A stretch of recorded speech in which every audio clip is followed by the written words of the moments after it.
Apes and apettes, welcome back to another very weird day in the markets. We can see that the markets are up quite substantially today. If we do take a look, S&P up about 1.55%, NASDAQ up about 1%, the Russell 2000 up 2%, and the Dow Jones up 1.65%.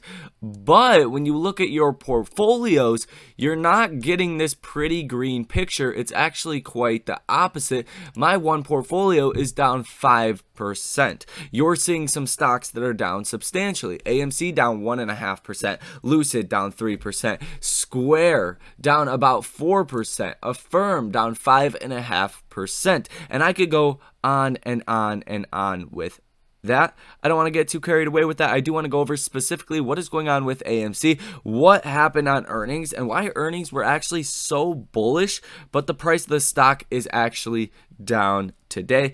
And as always, go over the other data that you need to know, like the short interest, stock tracker data, and max pain, plus technical analysis, and much more. So let's get into this video. Hit the like button, subscribe to the channel to stay up to date with all of this information. Hit the notification bell so you'll be notified every time a video is posted. Also, if you guys want to come trade with us and join a trading community, link down below in the pinned comment to do so for that, and get yourself some free stock with Webull, Moomoo, and Public in the description for those links.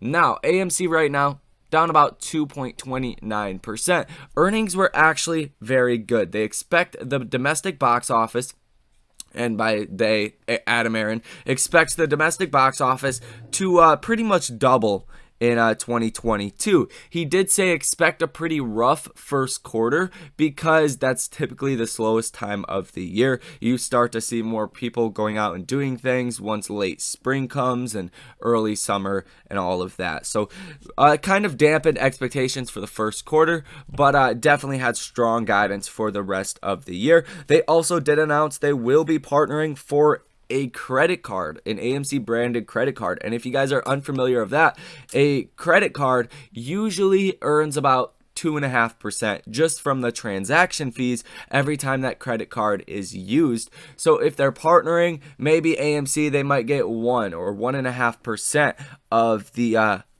basically price as like a commission for every time you would use that card. So that could be a big profit driving machine, and that's not being realized by the markets at all. They also did go over variable pricing for some movies that are in higher demand, raising prices more than for other movies. And they actually said they do that in Europe already, and it has no impact to people deciding not to see a movie. So pretty interesting right there. They also, as you guys do know, extends debt maturity to 2029. They had a positive EBITDA by $159 million. And that's the best quarter in 2 years. But the stock price is not reflecting any of this. They also did end the year with record levels of liquidity, and like I wanted to see, they talked about closing down their money-losing stores.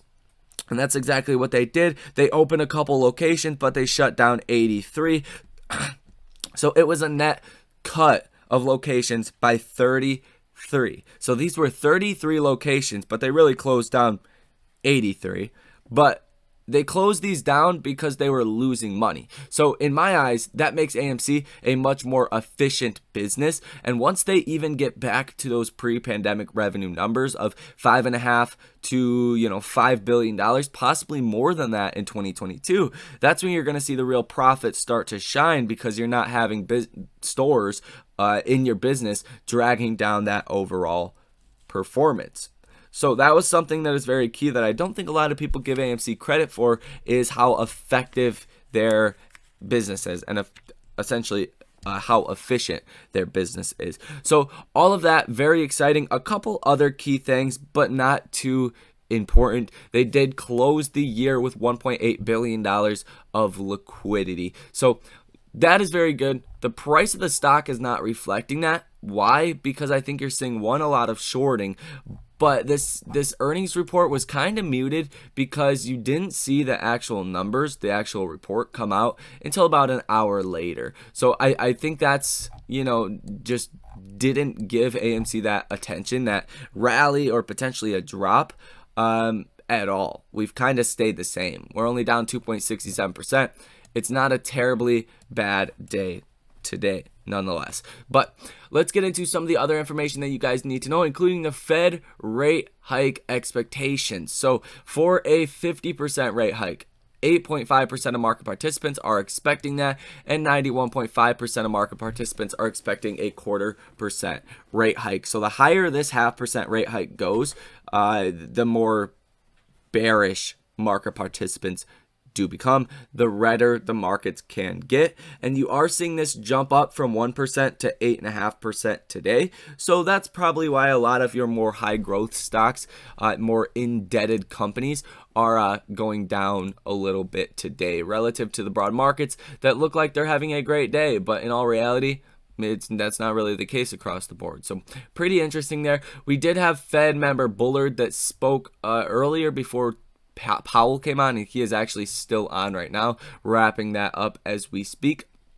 And nothing crazy came out from Bullard. Nothing really too crazy from Fed Powell, but he did kind of give off that dovish tone, saying pretty much we're going to have to wait and see what happens with Russia-Ukraine, how that does tie into affecting our markets with the sanctions, and that they don't want to act too aggressively and basically make a mistake. He basically no chance of seeing that 0.5% rate hike, in my opinion, and the market's opinion, because he did not come out and say that. He was kind of leaning on the side of, you know, we're going to raise rates now in March, but we're going to kind of hold off after that to see how things do develop. So that's really a bullish thing that happened today, and that's when the markets started to rally in general. Fed Jerome Powell came on about here, and the markets did start to make their move, and you know, still making a pretty good move here. So we'll have to wait and see what does happen with our portfolios, where we do close by the end of the day today. But that's very, very important. If you guys want to watch this for your guys' self,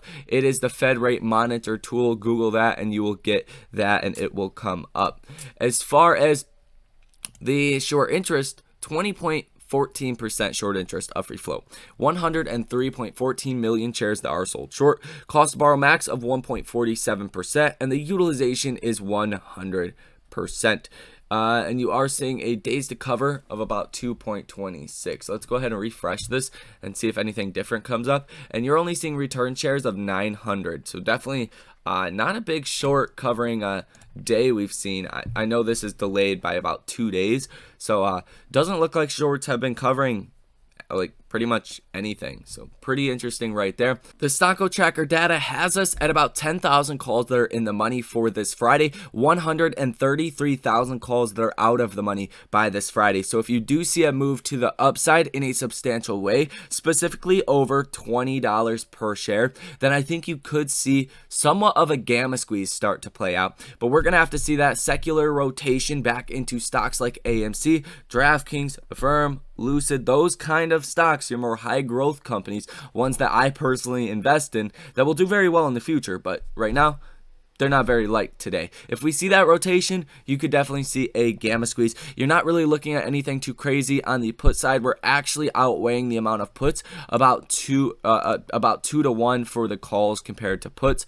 In the money puts at about 16,000, out of the money puts at 66,000. So we have about double the amount of calls. I don't really expect a lot of artificial shorting from the option chain, but nevertheless, it still is possible to a certain extent. Now, as far as AMC specifically, this is key. We are right on our 1775 level that I do want to stay above. I think that is the best case scenario. That's a bullish case scenario to stay above 1775 per share.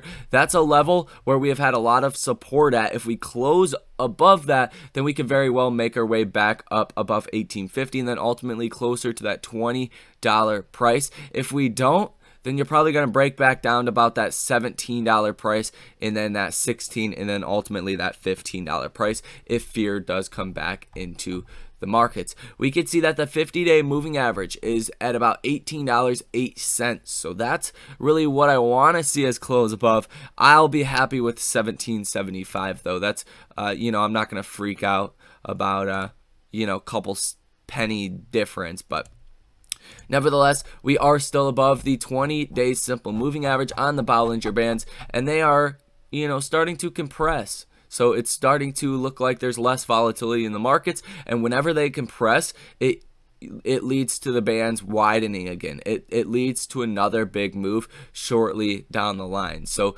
we've been compressed for a little while. We're going to have to wait and see, what direction we go. It could be up, it could be down at the current moment. But those are the key levels to be watching for. As far as the RSI, the Relative Strength Index, we are under 50, so we are slightly on the oversold side. It's not bad in any one direction. It's kind of been flat throughout all of this, going a little bit oversold right here, and then we did bounce right back up. Volume for the day is sitting at about 19 million, so definitely not a huge volume day that we are looking at right now. MACD is bullish. It's been bullish for a while, but it's not really widening. It's kind of staying the same, just slightly on the bullish side of things. So very important right there. With earnings, you're gonna have to wait and see. Sometimes it takes a couple days to actually digest what was said and to see that move or the news essentially get priced into what the stock is going to do and how it is going to move.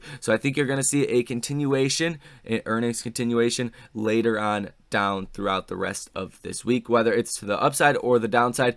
It's not definitive enough to say right now. I think AMC definitely should have gotten a bigger move to the upside, but just in general, a 3% move right now is not really anything when it comes to AMC. So hit the like button, subscribe to the channel, let me know any thoughts or concerns you have down below in the comment section. Let me know what you guys think about this. Hit the like button, all that good stuff. Check out the links down below in the description as well as the link in the pinned comment. Thank you guys for watching, and I will see you in the next one.